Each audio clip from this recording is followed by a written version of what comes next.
What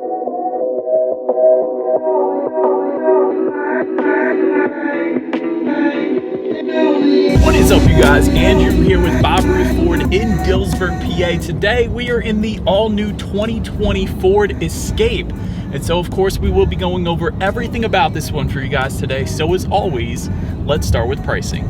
And so there will be several different trim levels for the 2020 Ford Escape. First one being the S, starting at $24,885. Then you have the SE, which is actually the one we are in today, starting at $27,095. SE Sport Hybrid for $28,255. SEL trim level will start at $29,255. And lastly, the Titanium starting at $33,400. But so then the options continue, because when it comes to the power plant on the 2020 Escape, there are actually 3 different power plants available, and they're going to depend on the trim level that you go with essentially. But first one being a 1.5 liter turbocharged inline 3-cylinder engine that is going to belong to the S, SE, and SEL trim levels, therefore the engine setup that we have today.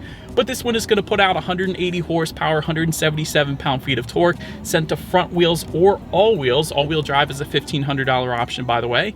That power is sent to the ground through an 8-speed automatic, giving you MPG numbers at 27 in the city, 33 on the highway. Did want to also mention there is an auto start-stop system that comes standard with that, so therefore we are sitting at a red light right now, and the 2020 Escape has turned off, therefore saving even more MPG numbers. So that is pretty cool that that's there as well. But in addition to that, for the 2020 Escape, there is a brand new feature for this one called cylinder deactivation, and that is going to essentially allow this turbocharged 3-cylinder to act as a 2-cylinder engine when you're cruising or decelerating, helping you save even more miles per gallon. So that is a crazy thought, to think that you could be operating on a 2-cylinder engine while cruising down the highway, but in turn, it is definitely going to save you some MPG, so that's quite interesting. But so now let's go ahead and move on to that next available engine setup, being a 2.5 liter inline 4-cylinder hybrid engine. And this engine setup is actually going to come standard on the SE Sport Hybrid and Titanium trim level as well, actually. But this one puts out 198 horsepower, 153 pound-feet of torque, sent to front wheels or all wheels once again, but this time through a CVT transmission. So that's going to be a major difference between those two engine setups there. And MPG numbers on this particular engine setup are actually not quite available yet, at least at the time of this video being made. And then the last engine setup, which is an available option for the SEL and Titanium trim levels, being a 2-liter turbocharged inline 4-cylinder, 250 horsepower, 275 pound-feet of torque, a beast of an engine for the Escape, with that power being sent to all 4 wheels through an 8-speed automatic with paddle shifters on this particular engine setup. 0 to 60 approximately 7.4 seconds. This one actually recommends 93 octane, so premium unleaded fuel for that engine setup, regular unleaded for the others.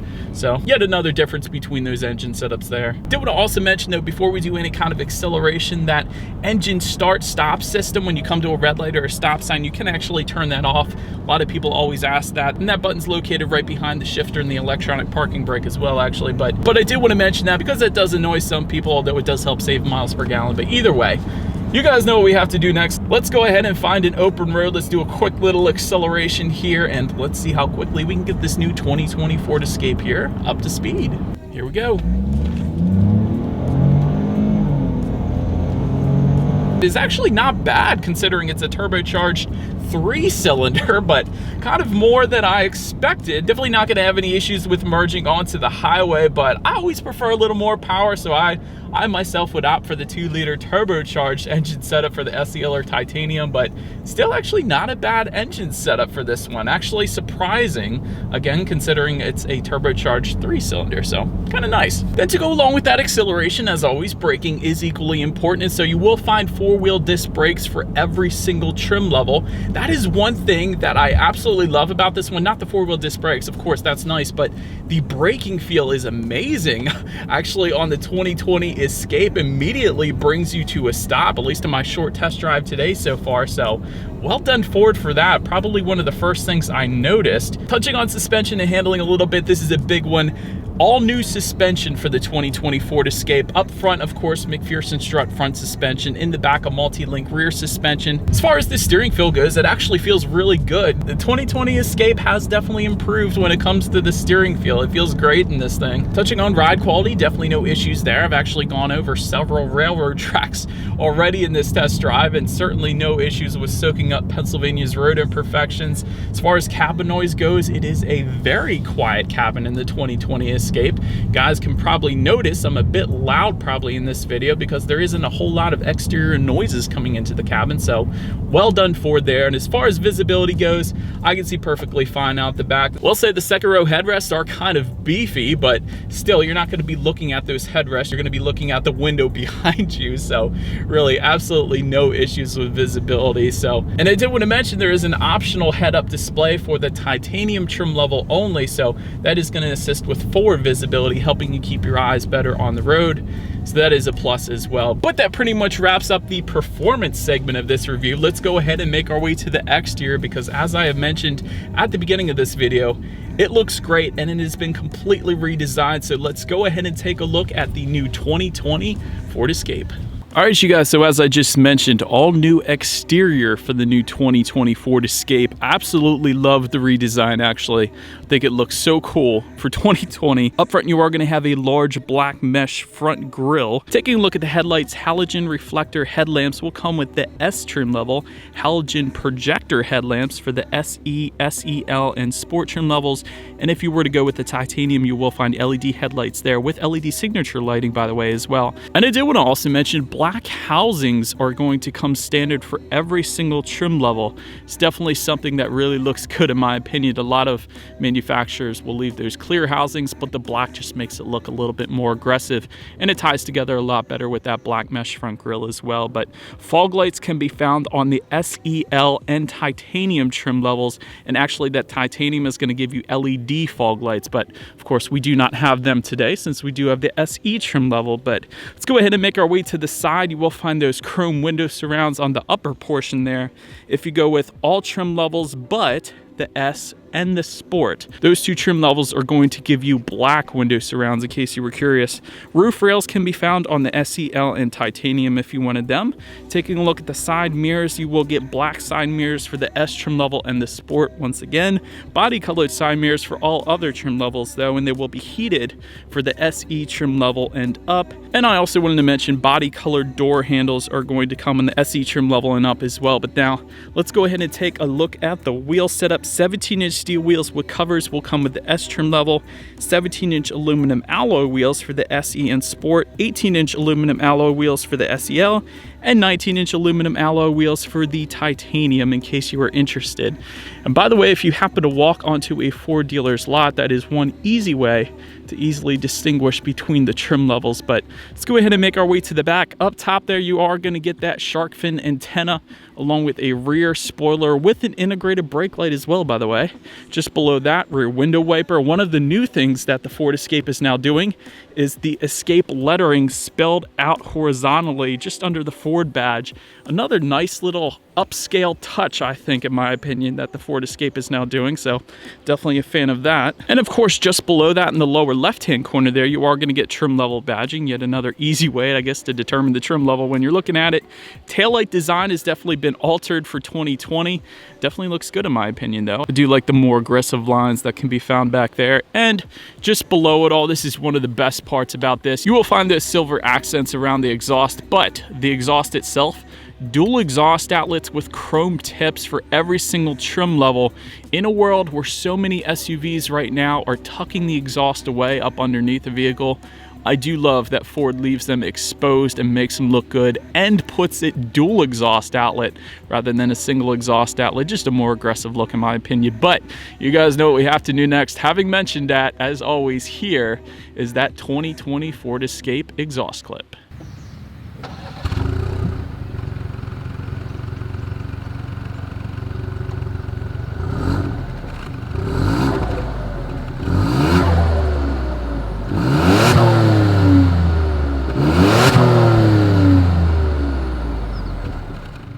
So, but now since we are around back, when it comes to opening that rear hatch, there actually is a manual lift gate for the S, SE, and Sport trim levels. However, you will get a hands-free lift gate for the SEL and Titanium. So therefore, since we do have the SE, the way to go about opening that rear lift gate is there is a rubberized button just underneath of the license plate there. Simply just lift up underneath of that, and if you were to close it, there actually is a grab handle up on the lift gates. That makes closing it a little bit easier as well. But once opened up, cargo capacity is going to come in at 37.8 cubic feet. If that wasn't enough space for you, however, there is a 60-40 split, meaning those rear seats do fold down, bumping that up to 68.5 cubic feet. Definitely a good bit of space there. Did want to also mention there is what looks like LED cargo lighting back there, so that was pretty cool. 12-volt power outlet can also be found in that cargo area, and if you lift up underneath of the floor of that cargo area, you will find a spare tire along with some in-floor storage compartmentalized. So that is pretty cool that that's there as well. But let's go ahead and make our way to the rear legroom. That is going to come in at 38.8 inches. So for reference, I'm an even 6 feet tall. This is how much space I have back there. For those rear passengers, there is also a rear center armrest with cup holders. That's always nice. Rear ventilation you can find on the SE trim level and up. And there is a 12-volt power outlet once again for those rear passengers. And I will say though, I was plenty comfortable in those rear seats. One of the interesting things that this new 2020 Escape does though, if you look at the doors, there are kind of, I'm going to call them stars or diamonds kind of imprinted into the doors. And you know, a lot of manufacturers will do different things there. Some will put a leather finish or aluminum trim accents or whatever, but I think this is the first time I have seen the diamond or star imprints into the doors. So something a little bit different. It's not a bad or a good thing. It's a different thing, which I kind of like. But anyways, let's go ahead and make our way to the front seats. Manually adjustable seats you will find with the S trim level, 10-way power adjustable driver's seat for the SE, Sport, and SEL. So having played around with that 10-way power adjustable driver's seat today, I can definitely tell you no issues with finding your perfect driving position there. If you wanted a power adjustable passenger seat as well, simply go with the Titanium trim level though, and you will find cloth seating for the S, SE, and Sport trim levels, an Active X seating material for the SEL, which is kind of a more stain resistant fabric and more durable as well essentially. But heated front seats you can find on the SE trim level and up. Now let's go ahead and make our way to the steering wheel. One of the first things I noticed it is those 10-2 grips are kind of bolstered a little thicker than most other manufacturers, so I do actually love that. So steering wheel feels great. It is tilt and telescoping. You will find a urethane steering wheel for the S and SE. It will be leather wrapped for the Sport trim level and up, and heated if you were to go with the SEL or Titanium trim level. But now let's go ahead and make our way to the startup. Let me first start by showing you guys the key here. You do have your Ford logo on the one side, and when you flip it over, lock and unlock, at least for the SE trim level that we have today. Did want to mention there is a remote start, however, that you can find on that key fob if you were to go with the SEL trim level or Titanium. But either way, you will get a push button start for the SE trim level and up, and that push button start button is kind of in an interesting position on the Escape here. It is above the driver's right knee and kind of just below the gauges. It is not necessarily facing outward towards the driver, so that is why I did want to emphasize that, but that is where it's located. So all I am going to do, simply put my foot on the brake and press that engine start button there. And so, but then once started up, as far as the gauge setup goes, this is how the gauges will look for every single trim level, but the Titanium and the Sport trim levels. Those Sport and Titanium trim levels will actually give you a 12.3-inch fully digital gauge cluster. So if you were interested in that, those are the two trim levels that you're going to want to go with. But if you did not go with one of those, you will find what you are currently looking at, giving you a tachometer on the left, speedometer on your right, small digital display front and center at the top there, and to control what is on that digital display, there are steering wheel mounted controls on the right side of the steering wheel. And so there's quite a bit of extra things you can check out up there, giving you trip A, trip B. There is actually a cool looking digital speedometer with a blue circle around it. I thought that was pretty cool looking. Outside temperature, of course, there's some safety information, compass and radio settings. There's a bunch of other stuff, honestly, and actually shows you a cool little picture of the Ford Escape up there as well. I thought that was pretty cool. But anywho, let's go ahead and make our way to overall interior quality. If you wanted a panoramic moonroof on the 2020 Escape, that is going to be an available option for the SE trim level and up, adding $1,495. It's actually not standard on any particular trim level though, but that's how you're going to get that. Ambient lighting comes standard with the titanium. There's going to be an overhead sunglass holder just up top here for every single trim level. And again, in those doors, there's that indented diamond pattern, so I thought that was pretty cool. Aluminum trim found just below the tech display as well as on the doors. And because I don't think I've mentioned it already, as far as that 8-speed automatic goes, that is going to be the circular dial type of shifter as opposed to an actual traditional shifter that you may be used to. But that circular dial can also be found in the Shelby GT500 that's about to come out, so that is pretty cool, I guess you could say. But either way, just in front of that, you're going to find a small cargo area with a rubberized bottom preventing things from sliding around. There is actually a phone charger up there as well as another 12-volt power outlet charger. Just behind that, again, electronic parking brake. There's going to be a couple cup holders just behind that cargo area as well. And behind all of that, a center armrest for the driver and passenger, along with a USB charging port within that armrest, and another rubberized bottom within there. And there are a couple pen or pencil holders actually as well. And unlike in my Mustang, it does not specify which one you have to put in there, whether it be a pen or pencil. Always found that funny, but either way, good bit of space actually in that center console. So let's now go ahead and check out the tech display. Sync system is going to come with the S. However, if you go with the SE trim level and up, you will get what you're looking at right now, which is the Sync 3 system, which gives you an 8-inch color touchscreen display, giving you Bluetooth and audio streaming as well as Android Auto and Apple CarPlay, meaning if you have a smartphone, simply hook it up to the Escape and therefore you have free navigation through that smartphone, as well as the ability to like and dislike your Pandora songs up there. And there's a couple other apps that are compatible with that system as well. Factory navigation system is going to be an available option for an additional $695 if you wanted it. Climate control information you can check out up there as well. And of course, as expected, your radio settings. And by the way, 6-speaker sound system is going to come with the S, SE, Sport, and SEL trim levels. If you were to go with the titanium, you guys know that is going to be an upgraded sound system. 10 speakers, Bang & Olufsen mix that sound system with the subwoofer, by the way. Anywho, last thing I wanted to mention on that tech display is when you do indeed put the Escape in reverse, this is, by the way, one of the things that impressed me again. All trim levels will give you a reverse camera. That's pretty normal at this point, but this reverse camera, it almost looked as if it was shot in 60 frames per second.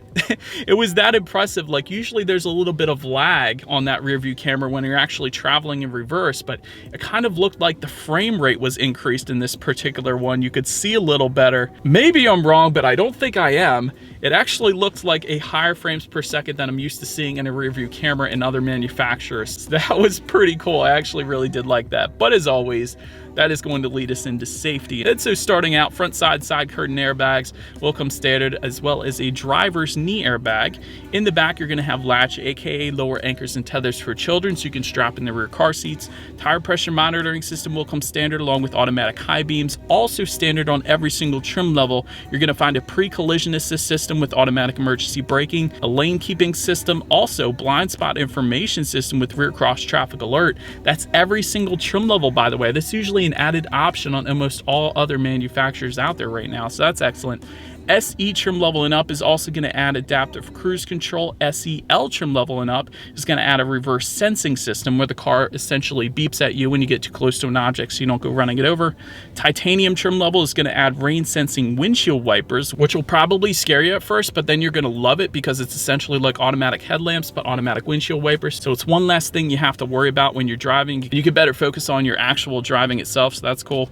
Active Park Assist 2.0, again, that is with the titanium. That's going to essentially be where the car brakes, steers, and accelerates for you, putting you into a parking spot or parallel parking for you, so you don't have to do any of that stuff. So that's pretty cool as well. But anyways, but that is about it for this one, you guys. Thank you so much for watching. Feel free to follow Bob Ruth Ford at the bottom of the screen there, and we will see you guys in the next video.